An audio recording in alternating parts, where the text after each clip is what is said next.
Ladies and gentleman, ಮೊನ್ನೆಯಷ್ಟೇ CM Siddaramaiah ಮಂಡಿಸಿದ ಬಜೆಟ್ನಲ್ಲಿ ಗೃಹಲಕ್ಷ್ಮಿ ಯೋಜನೆಗೆ ಹಣ ಮೀಸಲಿಡಲಾಯಿತು. ಆದರೆ ಈಗ ಗೃಹಲಕ್ಷ್ಮಿಯರಿಗೆ ಸರ್ಕಾರ ಶಾಕ್ ಕೊಡೋದಕ್ಕೆ ಮುಂದಾಗಿದೆ. ಗೃಹಲಕ್ಷ್ಮಿ ಖಾತೆಗೆ ಹಾಕಿದಂತ ಹಣವನ್ನು ವಾಪಸ್ ಪಡೆಯುವ ಬಗ್ಗೆ ಸರ್ಕಾರ ಚಿಂತನೆ ನಡೆಸಿದೆ. ಇದು ಮನೆ ಯಜಮಾನಿಯರಿಗೆ ಸಂಕಟದ ಸುದ್ದಿ. ಎಸ್ ವೀಕ್ಷಕರೇ, ನೆಲ ಜಲ ಭಾಷೆಗಾಗಿ ಪ್ರಾಮಾಣಿಕ ಪತ್ರಿಕೋದ್ಯಮ. ನೀವು ನೋಡ್ತಾ ಇದ್ದೀರಾ ಫೋಕಸ್ ಟಿವಿ. ನಾನ್ ರೂಪಲತಾ.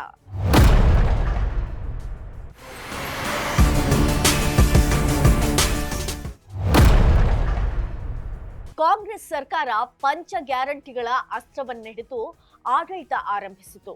ಸರ್ಕಾರ ರಚಿಸಿದ ಕೆಲವೇ ತಿಂಗಳಲ್ಲಿ ಪಂಚ ಗ್ಯಾರಂಟಿಗಳನ್ನ ಜಾರಿಗೆ ತಂದಿತು. ಅದರಲ್ಲಿ ಬಹುಮುಖ್ಯವಾಗಿ ಗೃಹ ಜ್ಯೋತಿ, ಗೃಹಲಕ್ಷ್ಮಿ, ಶಕ್ತಿ ಯೋಜನೆ.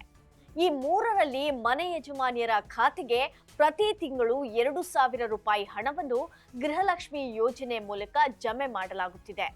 ಇದಕ್ಕೋಸ್ಕರ ಶುಕ್ರವಾರ ಸಿಎಂ ಸಿದ್ದರಾಮಯ್ಯ ಮಂಡಿಸಿದ ಬಜೆಟ್ನಲ್ಲಿ ಗೃಹಲಕ್ಷ್ಮಿ ಯೋಜನೆಗಾಗಿ 28,608 ಕೋಟಿ ರೂಪಾಯಿ ಅನುದಾನವನ್ನು ಮೀಸಲಿಡುವುದಾಗಿ ಘೋಷಿಸಿದೆ.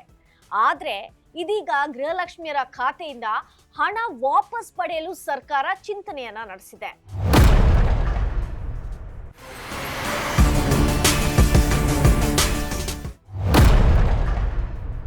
ಮೃತಪಟ್ಟವರ ಹೆಸರಿನಲ್ಲಿರುವ ಖಾತೆಗಳಿಗೂ ಕೂಡ ಗೃಹಲಕ್ಷ್ಮಿ ಹಣ ಸಂದಾಯವಾಗಿದೆ. ಸುಮಾರು 69,000ಕ್ಕೂ ಅಧಿಕ ಮೃತ ವ್ಯಕ್ತಿಗಳ ಬ್ಯಾಂಕ್ ಖಾತೆಗಳಿಗೆ ಗೃಹಲಕ್ಷ್ಮಿ ಯೋಜನೆಯ ಹಣ ಜಮೆಯಾಗಿರುವುದು ಪತ್ತೆಯಾಗಿದೆ. ಒಟ್ಟು 79 ಕೋಟಿ ರೂಪಾಯಿ ಮೊತ್ತ ವರ್ಗಾವಣೆಯಾಗಿದ್ದು, ಇದರಿಂದ ಸರ್ಕಾರಕ್ಕೆ ಆರ್ಥಿಕವಾದಂತಹ ಹೊರೆಯಾಗಿದೆ ಎನ್ನಲಾಗಿದೆ. ಹಾಗಾಗಿ ಮೃತರ ಖಾತೆಗೆ ಜಮೆಯಾದಂತಹ ಹಣವನ್ನ ಮರಳಿ ಪಡೆಯಲು ಸರ್ಕಾರ ಕ್ರಮ ಕೈಗೊಂಡಿದೆ ಎಂದು ತಿಳಿದು ಬಂದಿದೆ. ಒಟ್ಟಿನಲ್ಲಿ ಕಳೆದ 2.5 ವರ್ಷಗಳಿಂದ ಗ್ಯಾರಂಟಿ ಯೋಜನೆಗಳು ಒಂದಲ್ಲ ಒಂದು ಸಮಸ್ಯೆಗಳನ್ನ ಎದುರಿಸ್ತಾನೆ ಇದೆ.